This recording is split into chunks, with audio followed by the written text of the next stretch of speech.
Saya orang muda perlu tunjuk hormat kepada insan lebih tua, kata Azmin.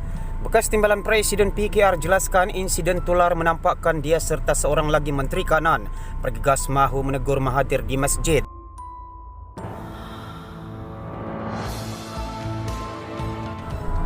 Di sebalik persendaan dan kecaman dibuat setengah orang terhadap Azmin Ali yang dilihat bergegas mahu menyapa bekas bosnya Dr. Mahathir Mohamad di masjid baru-baru ini, Menteri Kanan terbabit mempunyai alasan tersendiri bertindak begitu.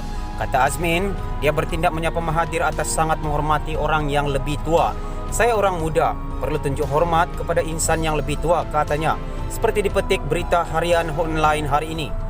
Ahli Parlimen Gombak itu berkata demikian selepas menghadiri majlis korban perdana penggerak komuniti negara Kedah di Dewan Taman Masyuri Padang Serai hari ini.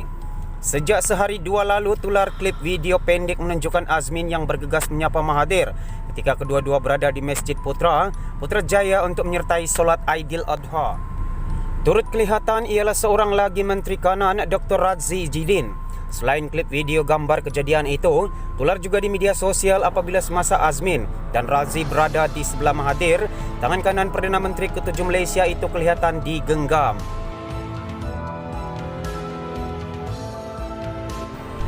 Untuk rekod, Mahathir meletak jawatan sebagai Perdana Menteri dan kemudian membawa kepada kejatuhan Kerajaan Pakatan Harapan selepas Azmin dan beberapa pengikut setianya meninggalkan PKR.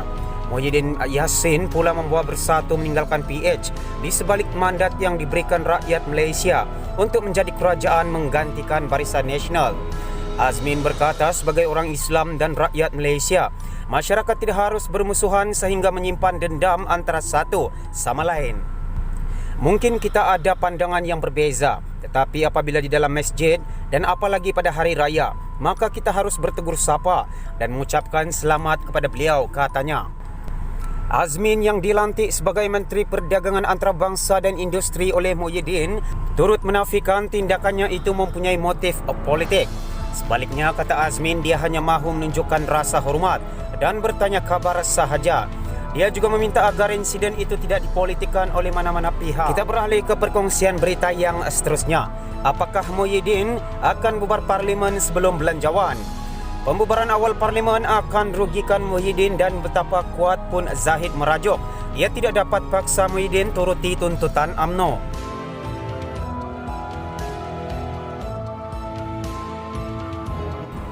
Ramai sedang bercakap mengenai pilihan raya mengejut dengan ura-ura mengatakan bahawa malah ia akan berlaku sebelum belanjawan.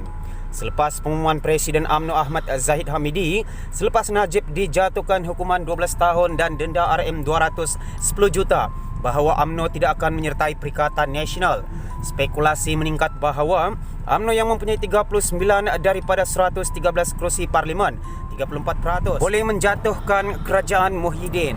Saya tidak percaya pilihan raya mengejut akan berlaku sebelum belanjawan. Mengapa? Pembubaran awal Parlimen cuma akan merugikan Muhyiddin dan betapa kuat pun Zahid merajuk, ia tidak dapat memaksa Muhyiddin menurut tuntutan UMNO. Adakah saya mempunyai maklumat dari orang dalam? Tidak. Saya hanyalah seorang saintis politik. Apa yang disebut oleh ahli politik sebagai MC kritik yang beroperasi dengan mengguna pakai teori atas realiti dan kadang-kadang mencapai satu atau dua pembicaraan yang betul.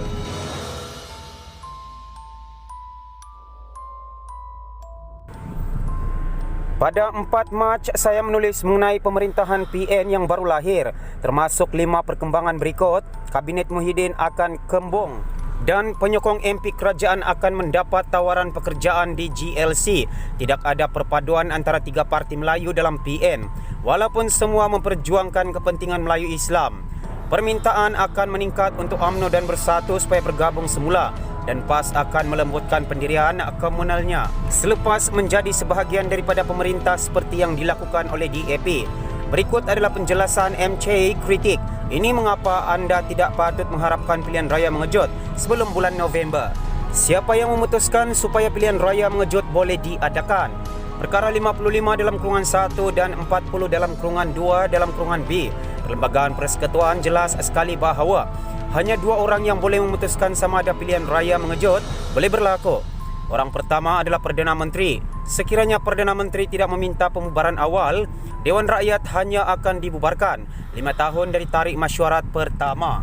Tanpa permintaan beliau, Sri Paduka Baginda Yang di-Pertuan Agong YDPA pun tidak boleh membubarkannya. Orang kedua ialah SPB YDPA. Baginda mempunyai budi bicara mutlak untuk sama ada memperkenankan permintaan PM itu. Bagaimana Muhyiddin boleh hilang kepercayaan Parlimen? Secara konvensional, terdapat 3 cara bagaimana seorang Perdana Menteri boleh kehilangan kepercayaan Dewan Rakyat. Pertama, kalau undi tidak percaya yang dibentangkan oleh blok pembangkang. Kedua, kalau undi tidak percaya yang dikemukakan oleh blok kerajaan sendiri. Ketiga, tidak ada majoriti meluluskan belanjawan. Setelah krisis perlembagaan Perak, Mahkamah Persekutuan mengesahkan bahawa hal itu juga dapat dinyatakan melalui penyampaian akuan bersumpah SD oleh ahli Dewan Legislatif kepada Raja. Penting untuk menekankan bahawa kehilangan majoriti di Dewan Rakyat tidak semestinya bererti kehilangan kepercayaan Dewan seperti yang difahami oleh sesetengah orang. Kerana yang di-Pertua Dewan Rakyat yang baru tidak akan mempercepatkan sebarang usul tidak percaya sebelum urusan kerajaan. Muhyiddin akan selamat di Dewan Rakyat hingga hari belanjawan 6 November. Maka sekalipun UMNO terutamanya geng mahkamah tidak berpuas hati dengan Muhyiddin mengenai penyabitan kesalahan dan hukuman serius ke atas Najib, mereka tidak dapat menjatuhkan kerajaan dengan hanya ponteng Parlimen dan menyebabkan kekalahan tipis terhadap sebarang rang undang-undang atau usul yang dikemukakan blok kerajaan. Walaupun memalukan untuk blok kerajaan, kegagalan meluluskan rang undang-undang atau usul sahaja tidak lagi bermaksud PM kena berundur diri. Di UK, kali terakhir kekalahan legislatif disamakan dengan kehilangan kepercayaan Dewan Legislatif adalah semasa Perang Dunia Kedua.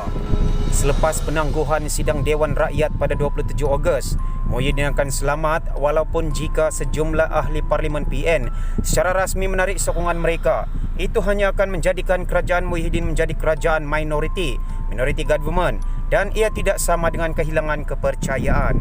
Kehilangan kepercayaan ketika Parlimen tidak bersidang hanya boleh berlaku jika terdapat cukup banyak ahli Parlimen blok pembangkang yang sanggup menyertai pemberontak untuk menghadap Yang di-Pertuan Agong dengan akuan bersumpah yang menunjukkan bahawa Muhyiddin telah kehilangan kepercayaan Dewan Rakyat.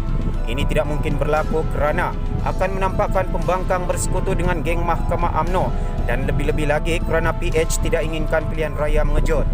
Oleh itu, walaupun hanya dengan 113 kerusi, Muhyiddin dapat selamat sepanjang tahun kecuali semasa proses meluluskan belanjawan. Bukan hanya untuk tahun 2020, malah juga untuk tahun 2021 dan 2022. Sekiranya Muhyiddin dapat bertahan setiap belanjawan, ia dapat berkhidmat hingga 16 Julai 2023 apabila Parlimen terbubar secara sendiri. Mengapa Muhyiddin mesti memotong jangka masa pendeknya sendiri? Kecuali jika dia gagal meluluskan belanjawan pada bulan November, mengapa Muhyiddin harus secara sukarela meminta pilihan raya awal untuk memendekkan pentadbirannya? Ura-ura yang mengatakan Muhyiddin akan menjadi lebih kuat selepas PRU15 hanya masuk akal jika partinya dapat memiliki kerusi lebih banyak daripada sekarang.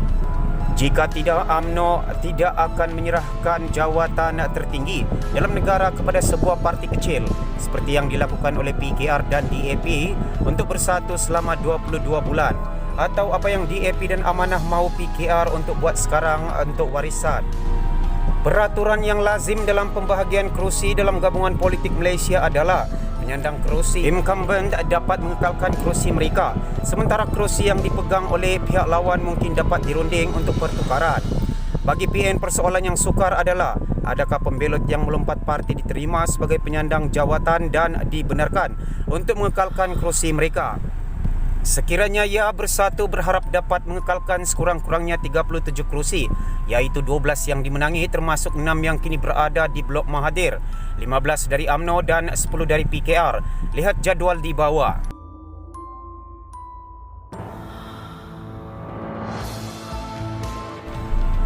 Ini akan memberi kelebihan kepada Muhyiddin, tetapi mengapa UMNO perlu bermurah hati dan menyerahkan 15 kerusi yang dimenangi olehnya pada PRU14 kepada Bersatu? Sekiranya tidak, Bersatu akan bermula dengan 12 kerusi yang dimenanginya pada PRU14 dan mungkin juga 10 kerusi yang diambil dari PKR, menjadikan jumlahnya sebanyak 22 kerusi.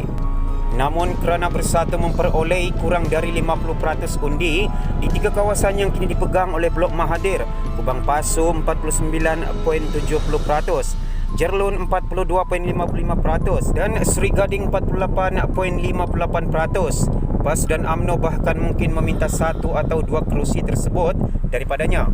Sebenarnya pengumuman merajuk Zahid Hamidi bukan nak jatuhkan kerajaan Muhyiddin, tetapi isyarat bahawa UMNO dan PAS mungkin akan melawan Bersatu dalam PRU15. Ahli strategi DAP Liu Chin Tong sebelum ini meramalkan bahawa Bersatu akan diberi 35 hingga 40 kerusi. Tetapi yang penting bukan berapa kerusi yang boleh ditandingi oleh parti, tetapi berapa banyak yang boleh dimenangi. Memang ada 51 lagi kawasan pilihan raya Melayu Islam yang didefinisikan secara meluas. Lihat jadual di atas di Semenanjung dan Sabah yang boleh dibahagikan antara 3 parti Melayu ini. Tetapi banyak adalah kubu kuat PH atau warisan. Sukar untuk Bersatu yang kekurangan jentera di situ untuk menang walaupun pembangkang sedang bercelaru. Dengan sekitar 22 kerusi, Muhyiddin akan menjadi Perdana Menteri yang lebih lemah daripada sekarang. Bersatu tentunya tidak boleh berharap untuk mengawal 1/3 jawatan kabinet. Muhyiddin perlu bersarang mungkin dalam masa beberapa bulan apabila diberitahu UMNO bahawa waktunya telah tamat. Masuk semula UMNO dan menjadi presidennya seperti yang dicadangkan Nazri Aziz dan Tajuddin Abdul Rahman.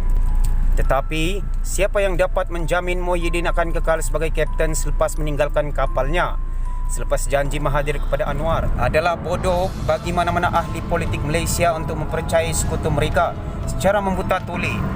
Dengan mengadakan pilihan raya mengejut, Muhyiddin pasti dapat memecahkan rekod Mahathir sebagai PM terpendek dalam sejarah.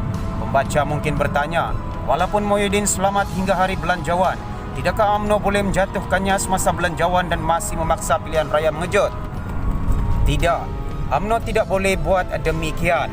Sekiranya Muhyiddin mempersiapkan diri menghadapi ribut dengan jaket keselamatan, iaitu perjanjian kepercayaan dan pembekalan Confident and Supply Pact dengan blok pembangkang yang menjanjikan sokongan pembangkang kepada kerajaan apabila ia menghadapi undi kepercayaan atau belanjawan, nama teknikalnya rang undang-undang perbekalan, seperti apa yang dibuat oleh British Tories dengan Union Island Utara. Wong Chin Huat adalah saintis politik lepasan University of Essex dengan tumpuan terhadap institusi politik dan konflik kumpulan. Dia kini mengetuai kluster sistem pilihan raya dan persempadan kawasan dalam jawatan kuasa khas pembaikan sistem dan undang-undang pilihan raya ERC kerajaan. Dia adalah seorang oportunis berprinsip yang sedar akan motivasi kepentingan diri manusia ke arah dunia yang lebih baik. Tulisan ini tidak semestinya mencerminkan pendirian Malaysia kini.